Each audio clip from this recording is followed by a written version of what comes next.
상원사가 있는 오대산은 단풍이 절정입니다. 수십간 물들었다가 옷을 벗으면 금방 겨울이 오겠지요. 오늘은 상원사 만추를 브이로그 하는데요. 이곳 상원사에 얽힌 이야기도 담아보겠습니다. 상원사 절터는 신라 성덕왕 때 지어진 진여원이라는 절이 있었는데 그것은 고려 말에 사라지고 진여원 위에 절을 지었다고 이름을 상원사라 했다고 전해집니다. 진여원이 있던 곳은 상원사의 입구에 있는 부도탑자리라고 합니다. 이후 영상각을 제외한 나머지 건물들은 1946년 화재로 인해 전소되었다가 1947년에 다시 중창된 것이 지금의 상원사인데요. 상원사는 월정사와 달리 한국전쟁 중에도 피해를 입지 않은 절로 유명합니다. 전각들 자체는 위에 언급되었듯이 1947년에 건설되었기에 문화재적 가치는 전혀 없었지만 이때 화재 피해를 입었다면 절의 국보인 문수보살상과 동종이 잿더미로 변했을 것입니다. 1.4 후퇴 당시에 대한민국 국군은 북한군이 절에 머물 것을 우려해 월정사 등을 태우면서 후퇴하였는데 이 상원사에도 국군이 오게 되었는데요. 그러나 당시 이 절의 주지였던 승려 하남은 이를 필사적으로 막았다고 합니다. 국군 군인들이 와서 절을 소개해야 하니 나갈 준비를 하시라고 하자 하남은 알겠다면서 가사와 장삼을 차려입고 법당에 들어가더니 정주하고 자 이제 불을 놓게 라고 태연히 말했다죠. 군인들이 놀라며 왜 안 나오느냐고 말하자 당신들은 군인이니 명령을 따라 불을 놓으라. 나는 불제자이니 내 몸도 함께 태워서 부처님께 공양하겠다라고 말했다고 합니다. 그것을 본 국군 장교는 상원사의 문짝을 떼어내서 태워 연기만 낸 후 돌아갔다는 일화가 전해집니다. 당시 임금 부대의 장교로 있던 소설가 선우희가 이 이야기를 전해 듣고 상원사라는 소설을 썼다고 합니다. 다행스럽게 상원사는 살아남았지만 월정사를 비롯한 다른 유서 깊은 절들은 잿더미가 되었으니 국군의 흑역사라고 할 수 있겠습니다. 돈을 좀 벌었는지 여러 번 증축해서 새 건물이 많아졌는데요. 이 때문에 오래된 절이라는 분위기는 좀 덜하지요. 대웅전격인 문수전에는 청기화도 올리는 등 작은 절이 화려하게 변하고 있습니다. 상원사는 세조 즉 수양대군과 얽힌 이야기가 많이 전하는데요. 오대산 중턱에 자리한 정멜보궁에서 내려오면 상원사 청량선원에 이르는데요. 이곳 상원사는 단종의 슬픈 역사 속에 안격이었던 세조에 얽힌 일화가 있습니다. 조카인 단종은 몰아내고 임금의 자리에 오른 세조는 얼마 못 가 괴질에 걸리게 되는데요. 병을 고치기 위해 이곳을 찾은 세조가 월정사에 들러 참배하고 상원사로 올라가던 길이었습니다. 물이 맑은 계곡에 이른 세조는 몸에 난 종기를 다른 이들에게 보이지 않으려고 혼자 멀찌감치 떨어져 몸을 씻고 있었는데 동자승 하나가 가까운 숲에서 놀고 있었다고 합니다. 세조는 그 아이를 불러 등을 씻어달라고 부탁하며 어디 가서 임금의 몸을 씻어주었다는 말은 하지 마라 라고 일러두었는데요. 그러자 그 아이가 임금께서도 어디 가서 문수보살을 직접 보았다는 말은 하지 마세요 라고 대답하고는 어디론가 사라져 버렸다고 합니다. 깜짝 놀란 세조가 두리번거렸지만 아무것도 보이지 않았는데 이상한 것은 그토록 오랫동안 자신의 몸을 괴롭히던 종기가 씻은 듯이 다 나았다는 것이지요. 감격에 겨운 세조는 화공을 불러 기억을 더듬어 동자로 나타난 문수보살의 모습을 그리게 하였고 그 그림을 표본으로 하여 나무를 조각하였다고 합니다. 이 목조 문수동자 좌상은 국보 제221호로 상원사의 법당인 청량선원에 모셔져 있습니다. 다음 해에 상원사를 다시 찾은 세조는 또 한 번 기적을 경험했다는데요. 상원사 불전으로 올라가 예불을 드리려는 세조의 옷소매를 고양이가 나타나 물고 못 들어가게 했다고 합니다. 이상하게 여긴 세조가 밖으로 나와 법당 안을 샅샅이 뒤지게 하자 탁자 밑에 그의 목숨을 노리는 자객이 숨어 있었는데요.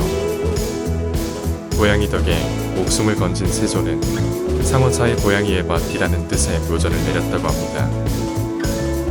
세조는 서울 가까이에도 여러 곳에 묘전을 마련하여 고양이를 키웠는데 서울 강남구에 있는 고문사의 묘전 50경을 내려 고양이를 키우는 비용에 쓰게 했다고 전합니다. 이런 일들을 겪은 스조는 그 뒤에 상원사를 다시 일으키고 소원을 비는 원철로 삼았는데요. 오늘날 존재하고 있는 사찰 건물은 1947년에 금강산에 있는 마하양 건물을 본떠 지은 것이지만 이름 높은 범종이나 섭 등은 이미 세조 때에 마련된 것들이라 합니다.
사사에는 고양이처럼 생긴 두 개의 석상이 있는데요.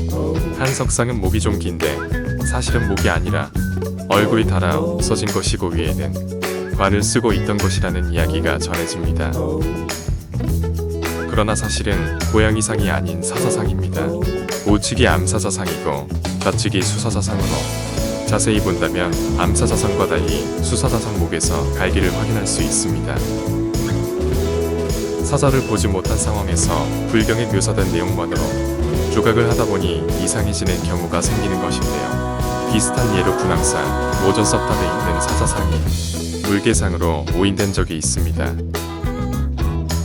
따라서 위에 적힌 세조와 관련된 설화는 사자상이 만들어진 이후 사찰에서 사자상이 가지는 의미를 알지 못했던 조선시대 사람들이 모양의 유사성만 보고 지어낸 이야기라고 볼 수 있습니다. 또한 조선 임금은 전쟁이라도 나지 않는 이상 도성 80리 밖을 나가지 않는 것이 법도였다고 하는데 거기다가 고려와 조선 왕조는 국왕이 강원도 근처라도 간 적이 없다고 합니다. 한양에서 강원도까지는 험준한 태백산맥이 가로막고 있어서 불과 1960년대까지만 해도 서울에서 강원도를 가려면 경상도까지 간 다음 강원도로 올라가야 했습니다. 어찌되었든 이렇게 깊고 높은 오대산 중턱에 있는 사찰의 가을은 고요하고 그윽하기 그지 없습니다. 가을을 만끽하기에 부족함이 없는 것 같고요. 영상 끝까지 즐감하시고 다 보신 후 좋아요와 구독은 잊지 마세요. 감사합니다.